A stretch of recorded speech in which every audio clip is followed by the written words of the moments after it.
आज की इस कड़ी में हम कृष्णा सोबती के जीवन के विषय में पढ़ेंगे।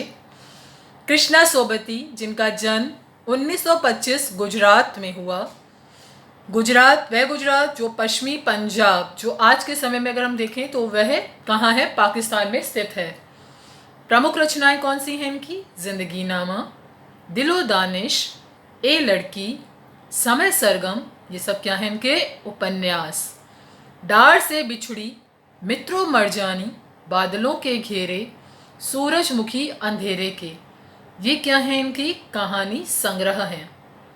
हम हशमत, ये शब्द मैं बार बार बोल रही हूँ क्योंकि जो कहानी, जो संस्मरण यहाँ लिया जा रहा है वह इसी से लिया जा रहा है, आपकी पाठ्य पुस्तक में जो संकलित है। शब्दों के आलोक में ये क्या है? शब्द चित्र संस्मरण है।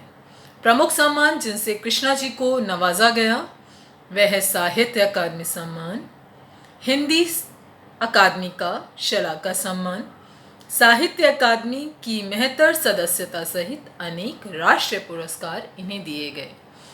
हिंदी साहित्य में कृष्णा सोबती की विशिष्ट पहचान है। वे मानती हैं कि कम लिखना विशिष्ट लिखना है। यही कारण है कि उनके संयमित लेखन और साफ सुथरी रचनात्मकता ने अपना एक नित नया, हर दिन एक नया पाठक वर्ग बनाया है।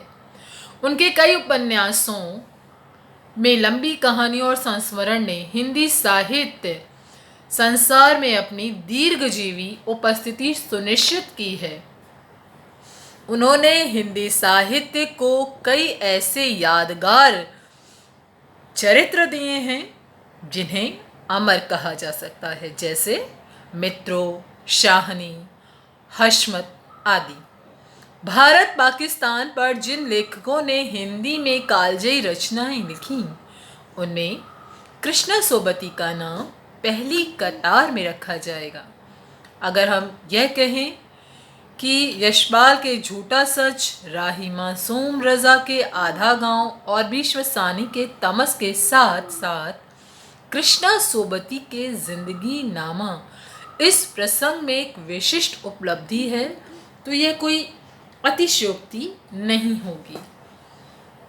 संस्मरण के क्षेत्र में हम हशमत शीर्षक से उनकी कृति का विशिष्ट स्थान है, जिसमें अपने ही एक दूसरे के व्यक्तित्व के रूप में उन्होंने हशमत चर नामक चरित्र का सृजन कर एक अद्भुत प्रयोग का उदाहरण प्रस्तुत किया है। कृष्णा जी की भाषा प्रयोग में भी विविधता है। उन्होंने हिंदी की कथा भाषा को एक विलक्षण ताजगी दी है। अब मैंने आपको बताया था कृष्णा सोबती कहाँ से हैं? ये गुजरात से हैं, जो कि पश्चिमी पंजाब, वर्तमान में पाकिस्तान। पाकिस्तान में क्या बोली जाती है? उर्दू जबान। पंजाब में क्या बोली जाती है? पंजाबी। तो और वैसे ये लेखिका किसकी बनी? हिंदी साहित्य की। तो देखिए कितनी विशिष्टता आ गई इनकी भाषा में। उन्होंने हिंदी की कथा भाषा को एक विलक्षण ताजगी दी। कैसे? संस्कृत निष्ठ तत्समता, संस्कृत निष्ठ तत्समता, उर्दू का बांकपन, पंजाबी की जिंदा दिली, ये सब एक साथ उनकी रचनाओं में आता है। ठीक है, तो यहाँ जो लिया गया है विषय, जो संस्मरण लिया गया है, वह मियाँ नसीरुद्दीन है।